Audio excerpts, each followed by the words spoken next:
Hello, வணக்கம் எல்லாருக்கும். இன்றைக்கி இன்னொரு ஹெல்தி ரெசிப்பியில் உங்களை சந்திக்கிறதுல ரொம்ப சந்தோஷம். இன்றைக்கி பார்த்திங்கன்னா வெண்டைக்காய் பொரியல், நெத்தலி அவியல், அயிலை வறுவல், அயிலை கறி, அப்புறம் சோறு. வாங்க இதை நம்ம எப்படி பண்ணணுன்னு பார்க்கலாம். இதுக்கு நான் அயிலை மொத்தம் 5 வாங்கினேன். அதை 3 கறிக்கும் 2 வறுவலுக்கும் பிரித்து வச்சுருக்கிறேன். இதில் தொலியை எடுத்து க்ளீன் பண்ணி வச்சுருக்கிறேன். மேலே தோல் கிடையாது இதுக்கு, அயிலைக்கு எடுத்துட்டேன் நான் ஃபுல்லாக. இப்போ இதுக்கு 1 ஸ்பூன் மஞ்சள் தூள், 1 ஸ்பூன் இல்லை 1/2 ஸ்பூன் மஞ்சள் தூள், 2 ஸ்பூன் மிளகாத்தூள், தனி மிளகாத்தூள் அது. இப்போ மல்லித்தூள் 1/2 ஸ்பூன், 1 ஸ்பூன் மிளகுத்தூள், 1 ஸ்பூன் உப்பு, இதெல்லாம் ஒன்றா கலந்து நான் மீன் மேலே பெரட்டி வச்சுக்கிறேன். இப்போ மீனுக்கு உள்பகுதியில் பார்த்திங்கன்னா நான் நிறைய மசாலா போடலை.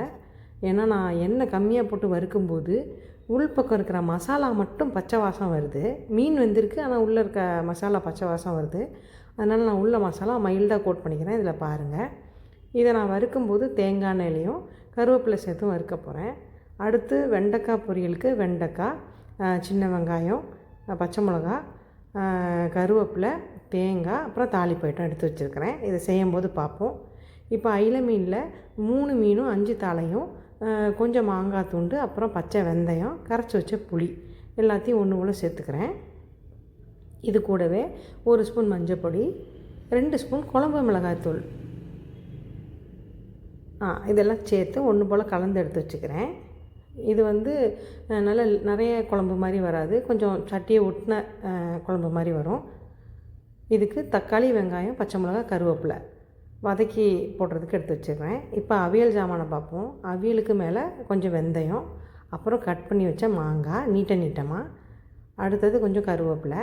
இதுக்கு அரைப்புக்கு தேங்காய் கூட 2 பச்சை மிளகாய், 1 ஸ்பூன் மஞ்சத்தூள், கொஞ்சம் சீரகம், கூடவே ஒரு 5-6 சின்ன வெங்காயம், இதெல்லாம் நம்ம ஒன்றா சேர்த்து அரைக்க போகிறோம். கூடவே புளி. ஆல் ப்ரிப்ரேஷன் தேங்காய் எண்ணெயில் தான், பொரியலை தவிர.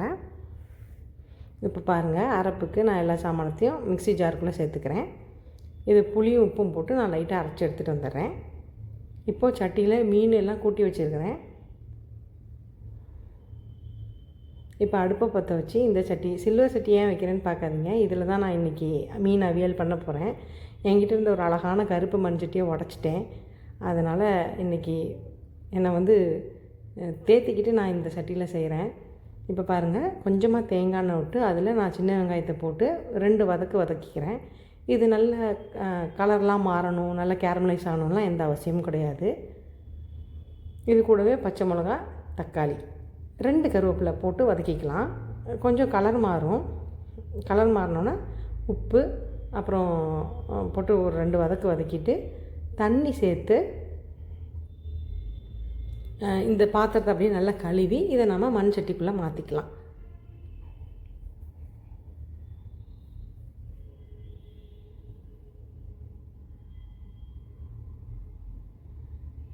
ஏன்னா இந்த சட்டியில் தான் நான் அவியல் பண்ண போகிறேன்.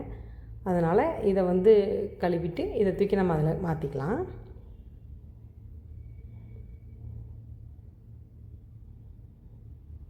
அடுத்த வாட்டி மீன் அவியல் செய்யும்போது புது சட்டியோடு சந்திப்போம். இப்போ பாருங்கள், இந்த சட்டியை கழுவிட்டு இது கூட கொஞ்சமாக தேங்காய் எண்ணெய், இதில் அவியலுக்கான சின்ன வெங்காயம், பச்சை மிளகா, கொஞ்சம் கருவேப்பிலை போட்டு வதக்கிக்கிறேன். இதுவும் கண்ணாடி பதம் தான் வந்திருக்குது, நம்ம ரொம்ப வதக்கலை. இது கூட நம்ம மிக்சியில் அரைச்சி வச்சோம் இல்லையா அவியலுக்கான அரைப்பு, அதை சேர்த்துக்கிறேன். இதை எண்ணெயிலே கொஞ்சம் நேரம் வதக்கிக்கணும். ஜென்ரலாக நான் எல்லாத்தையும் ஒன்றா சேர்த்து கூட்டி அப்படியே அடுப்பில் ஏற்றுவேன். இந்த வாட்டி கொஞ்சம் இந்த மாதிரி வதக்குனா டேஸ்ட் நல்லாயிருக்கும். சைவ அவியல் எங்கள் ஊர் கல்யாண வீடுகள் எல்லாம் போடும்போது அதுக்கு நல்ல இந்த மாதிரி அரைப்பை தேங்காய் எண்ணெயில் நல்லா வதக்குவாங்க. டேஸ்ட்டு செம்மையாக வரும். நான் அதுக்கு ஆசைப்பட்டு இன்றைக்கி இப்படி பண்ணிட்டேன். இது கொஞ்சம் கொலஸ்ட்ரால் தான், அதனால் நீங்கள் இந்த மாதிரி ப்ரிப்பரேஷன் செய்யும்போது என்றைக்காவது ஒரு நாள் செய்யுங்க. இன்றைக்கி நான் காம்ப்ரமைஸ் பண்ணிக்கிட்ட மாதிரி. இப்போ பாருங்கள், கொஞ்சமாக புளி தண்ணி, அப்புறம் மிக்ஸி கழுவுன தண்ணி சேர்த்து இதை கிரேவியாக மாற்றி இதுக்குள்ளே மாங்காய், அப்புறம் நெத்திலி, கூடவே போட்டிருந்த வெந்தயம் எல்லாத்தையும் ஒன்று போல் மேலே போட்டுட்டு கருவேப்பிலை மேலாப்பில் போட்டு நீங்கள் மூடி வச்சு வேக வைக்கணும். அவ்வளோதான். அதில் மீன் கறியும் ப்ராசஸ் முடிஞ்சிச்சு, இங்கே அவியலுக்கும் ப்ராசஸ் முடிஞ்சுது. நம்ம இதை மூடி போட்டு மீன் உடையாமல் கிண்டி இறக்க வேண்டியதான். மீனில் நான் அரை முள் சேர்த்துருக்குறேன். முள்ளுன்னா அந்த மின் பக்கம் இருக்கிற முள் கொஞ்சம் அழுக்காக இருக்கிற மாதிரி இருந்தது, அதனால் நான் அதெல்லாம் எடுத்துட்டேன். செகண்ட் ஆஃப் முள் வந்து உடம்புக்குள்ளே இருக்கும் இல்லையா, அந்த முள் மட்டும் போட்டிருக்கிறேன். பெரியவங்க முள்ளை சாப்பிடுங்க, பிள்ளைங்களுக்கு கொடுக்கும்போது முள்ளை எடுத்து கொடுங்க. இனி அவ்வளோதான், இதோட ப்ராசஸ் ஓவர். இனி அதை குக் பண்ண பெரட்டி போட்டு குக் பண்ணிக்கணும். மீன் அந்த பக்கம் நான் குழம்புக்கு ரெடி பண்ணிகிட்ருக்கேன் இல்லைங்களா, அதில் வந்து கரண்டி போடாமல் சும்மா இப்படி சுற்றி விட்டு வேக வச்சா போதும், அது வெந்துடும். இப்போ அவியலும் குக் ஆகிடுச்சு, மீன் குழம்பும் ஆல்மோஸ்ட் குக் ஆகிடுச்சு.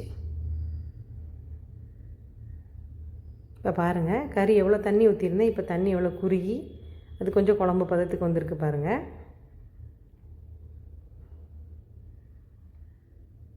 இப்போ அவியலை இறக்க போகிறேன், அதனால் நான் வந்து கொஞ்சமாக ஆயில் ஸ்ப்ரே பண்ணிவிட்டு அப்படியே அவியலை கீழே இறக்கி வச்சுக்கிறேன்.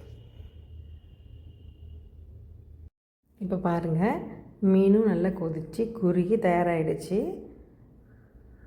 இதையும் நாம் இறக்கி வச்சுக்கலாம். இவ்வளோ அளவுக்கு குழம்பு இருந்தால் தான் உங்களுக்கு சாதத்தில் பரட்டி சாப்பிட முடியும். இன்னுமே அது குறுகும் விட்டால், அதனால் நான் இப்போயே அணைச்சிக்கிறேன். இப்போ வந்து வெண்டைக்காய் பொரியல் பண்ணிக்கலாம். இதுக்கு நான் நல்லெண்ணெய் யூஸ் பண்ணுறேன். வழக்கம் போல் தாளிப்பு ஐட்டம்லாம் ஒன்றா சேர்த்துட்டு வெண்டைக்காய் பண்ணிக்கணும். நான் பொதுவாக வெண்டைக்காய் பொரியல் பண்ணுறது இல்லைங்க, வறுவல் தான் பண்ணுவேன். அப்போ வந்து எண்ணெயிலே உப்பு போட்டுருவேன், உங்களுக்கு வெண்டைக்காய் பிசு பிசுன்னு ஆகாது. இது பொரியல் பண்ணும்போது கொஞ்சம் பிசு பிசுன்னு வந்து அடி பிடிச்சிச்சு. ஸோ இதையும் ஒரு வாட்டி செஞ்சு பாருங்கள். கடைசியாக இறக்கும்போது தேங்காய் போட்டு இறக்கிற வேண்டியதான்.